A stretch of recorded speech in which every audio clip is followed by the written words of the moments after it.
Dr. Ellis for 5 minutes, please. Thanks very much, Chair. You know, certainly we've talked a fair bit about difficulties with natural health products. This is a very serious topic that's come up many times. We've heard from Dr. Sharma previously when the original omnibus bill was presented, talking quite frankly very much out of order with respect to the death of a young child in Alberta, which realistically had nothing to do with natural health products. All of this talk about numbers and outcomes has really cast a very negative light on natural health products in Canada. And obviously that is a very serious allegation that once again, you know, we've heard some egregious allegations from the minister, which he was not able to substantiate. And again, even today, sadly, we've heard from witness after witness who want to tell us that this data exists, but really, for some reason, have hesitancy to provide it. And therefore, Chair, I think this is important enough that I'd like to move a motion related to this particular set of data, that the Health Committee request a list of the, provide a list of the 700 incident adverse reactions, the date of the incident, the product involved, and the outcome, and this must be provided to the Standing Committee on Health within 30 days.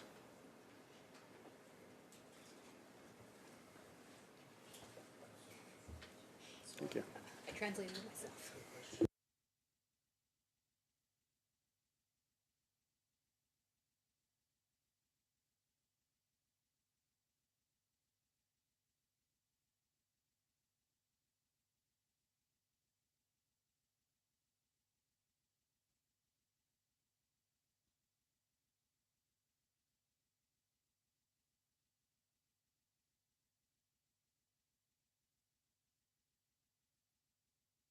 Okay.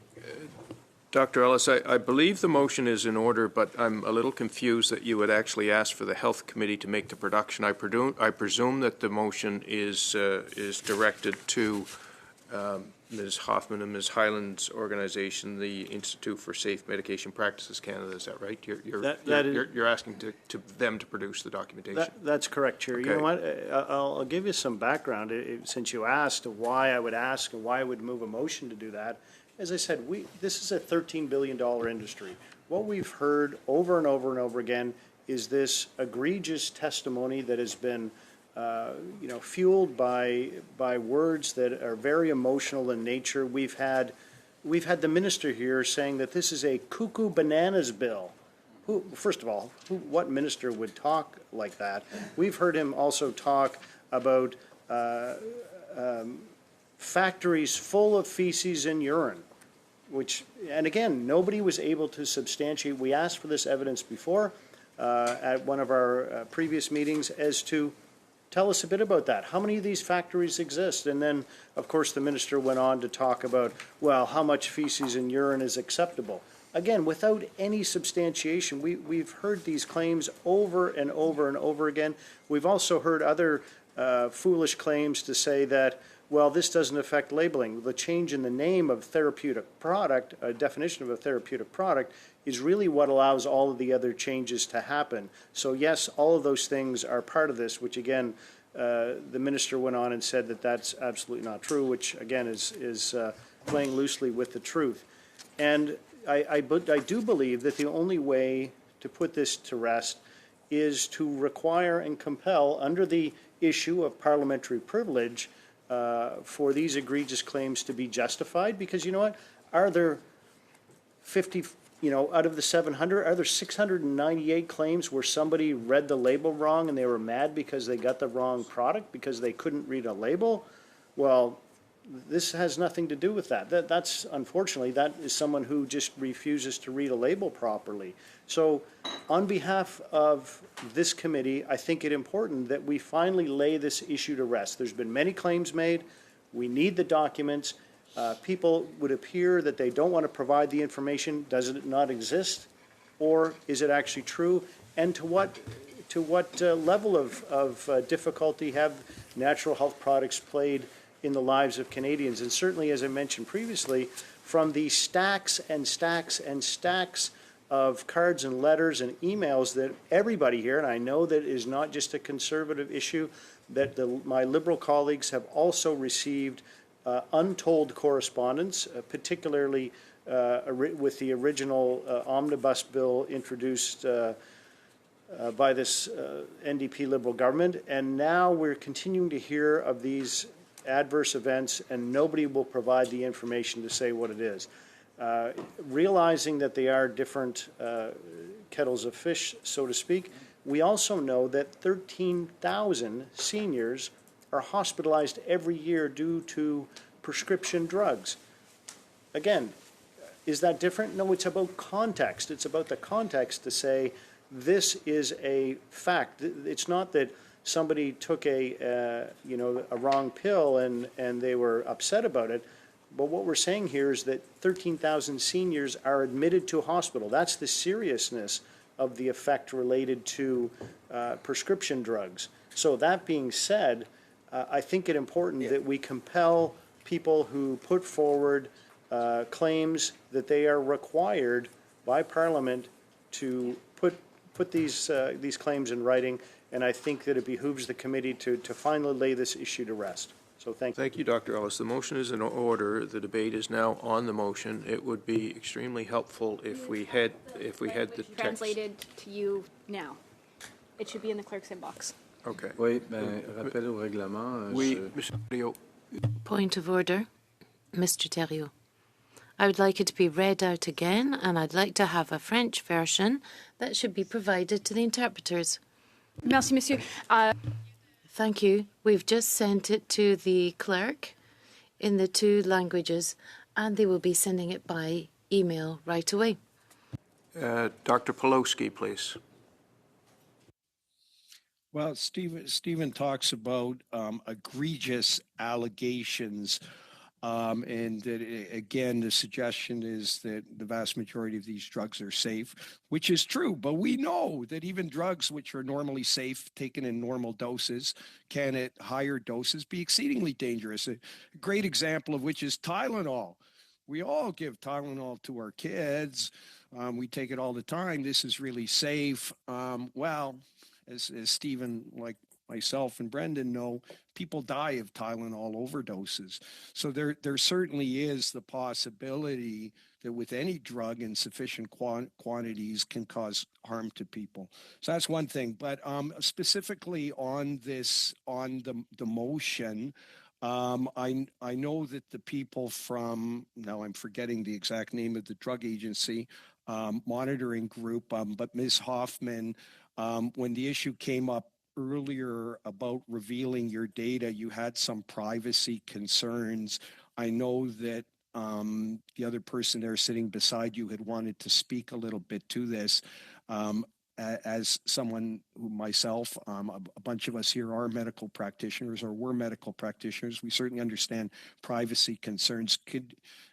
Could you tell us a little bit about the privacy concerns in revealing your data? Because I think that's really central on this issue. Dr. Pawlowski, we got ourselves into a bit of trouble when we invited witnesses to participate in debate over a point of order or a motion. So I'm not sure that's appropriate unless it's the will of the committee to allow them to intervene in the debate on the motion. It appears that we don't have unanimous consent. That's for sure. So if you want to finish, you still have the floor. Yes. Okay. Well, if I still have the floor, saying then absent being able to hear from them about their privacy concerns, then I don't support this motion. Obviously, medical records are confidential. If people have confidentially passed on information about what's happened to themselves, this isn't something which should be made public, and nor should we be asking them to make that public. If the will of the committee is to not ask them about their privacy concerns, they've told us they've have privacy concerns, and in my mind, that's enough for me to be against this motion. Thanks. Thank you, Dr. Pawlowski. Mr. Doherty, please. Thank you, Mr. Chair. And to Dr. Pawlowski's comments and the comments earlier on regarding privacy concerns, committees are oftentimes bound by confidentiality rules, no different than when we talk with our constituents. I'm not going to share unless given that approval from the constituent to be able to share the information that's given. All that would be necessary is if, whether it's these witnesses or any witness that appears before the committee and with concerns regarding confidentiality, can say and advise the committee that they will supply the information or table the information as requested by the committee or as bound by the committee, but obviously put the caveat in there that there's sensitive information and confidential information in there, and that the request is that it's not shared publicly unless specified otherwise. So that is a way that we can go. But I just want to talk about not necessarily these witnesses, because unfortunately they're the ones that are here today, and this issue is brought up. As mentioned earlier on, I will preface my comments. I've never smoked before in my life. I'm not a smoker. I'm not a shill for the tobacco companies. But I do think that there are mechanisms in place for the minister to deal with the issue at hand, irrespective of NHPs, and not really take it out on a $13 billion industry.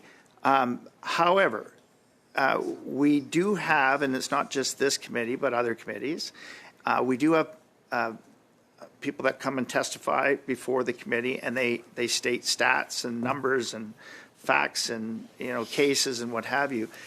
And we haven't, to this point, oftentimes compelled these witnesses and a minister to back up their comments. We had the minister, as mentioned earlier on, say some egregious things towards the industry and feces and urine and what have you. And I almost think that there's a drinking game going on for the people that are listening in. Every time feces and urine is mentioned on this topic alone, somebody has to take a drink back home or drink around the table, what have you. But even gargling with gasoline and things like that, comments that are made that are inflammatory, that there's no basis for background, how to back it up. I think as this committee moves forward, not just this study, but other studies, we should compel our witnesses, again, not pointing fingers, but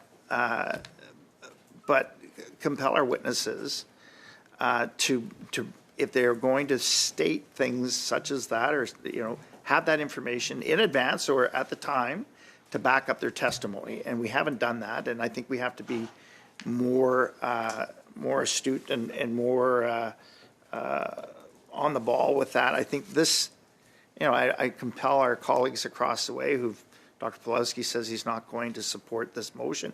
All we're asking for, and it's not just this study, but is for this committee to adopt the policy that when we have witnesses that they and that are entering testimony that has industry-specific or topic-specific, topical stats and figures, that they have that information at hand that you can back it up.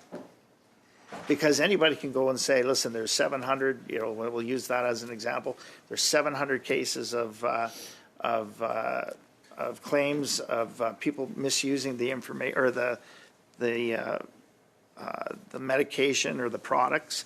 We had Dr. Sharma here, well-respected, a physician, somebody who is at the top of her profession, and one that government takes direction from.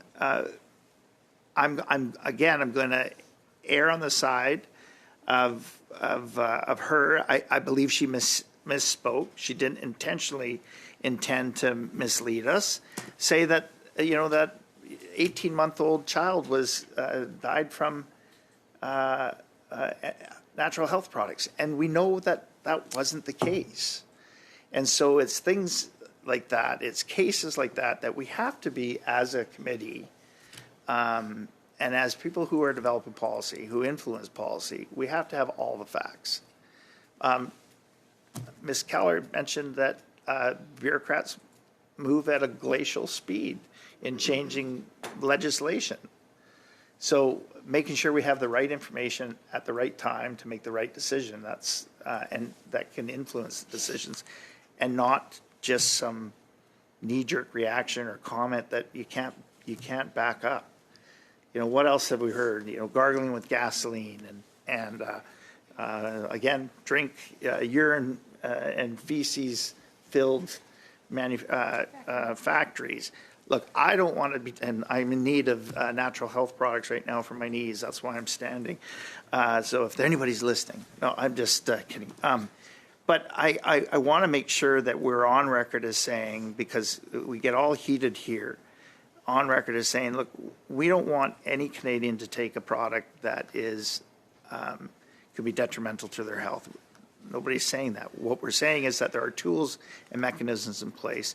We have to understand that the information that's being presented, whether it's by these witnesses or others or even a minister, that it is backed up with fact and information that can provide or prove that that information is fact. That's all we're asking.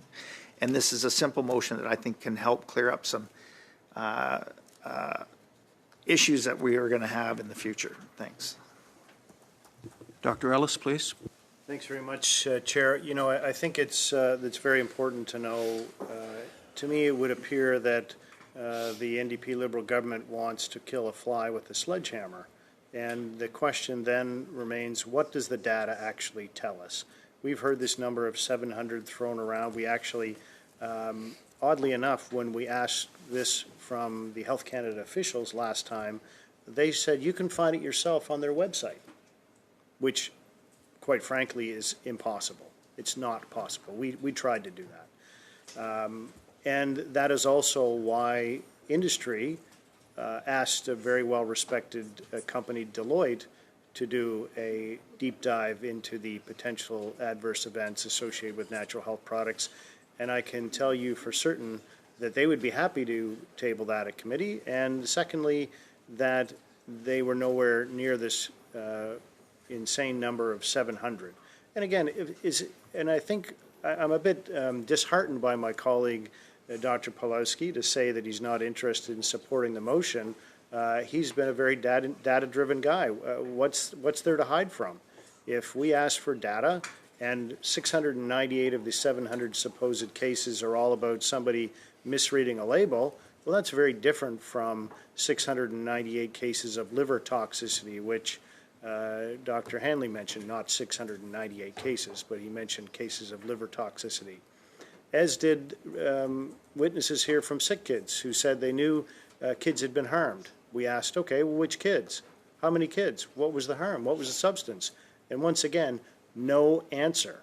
And my colleagues across the floor, you know, attempting to say that we're being mean to witnesses. Well, you can't come to committee, not be prepared, and make egregious claims and not provide the data. That's what we're here to do. We're here to make decisions and understand the actual metrics that if they exist, that should be a part of the knowing. So with the context, with the actual data, that will allow this committee to make better decisions. So if there are claims out there, show us what they are, provide the data, provide the substance, provide the date, provide the outcome. That is not a difficult ask. Thank you. Thank you, Dr. Ellis. Dr. Pawlowski, please.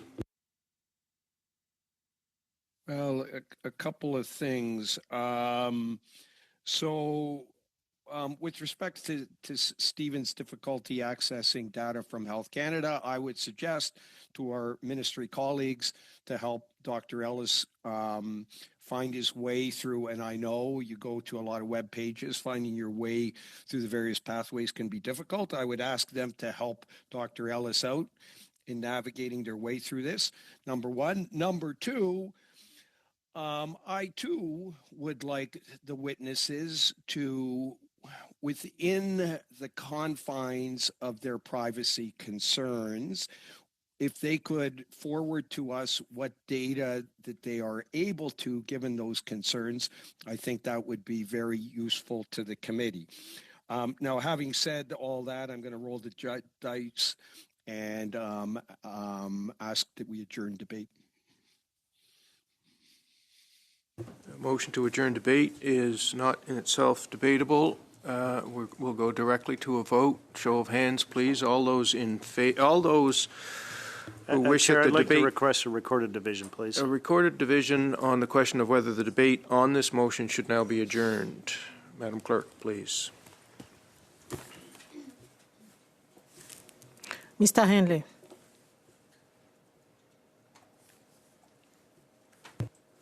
Sorry, the question is on the adjourning debate, not on the motion?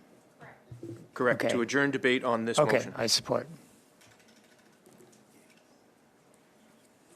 Mrs. Hefner. Mr. Nakvi. Yes. Mr. Polowski. Yes. Mrs. Sidhu. Mr. Doherty. No. No. Mr. Ellis. No. Ms. Goodrich. No. Mr. Moore. No. Monsieur Thériault. No. Mr. Julian.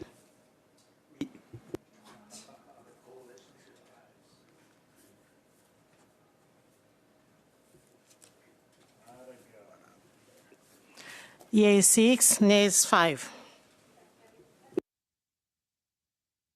The debate on the motion is therefore adjourned. Dr. Ellis still has 4 minutes left in his turn. Point of order, Chair, or maybe it's perhaps not, but I'm going to ask it anyway. The next steps in this committee are to have a clause by clause in this bill. How would this motion ever be returned to debate? Be possible to return then?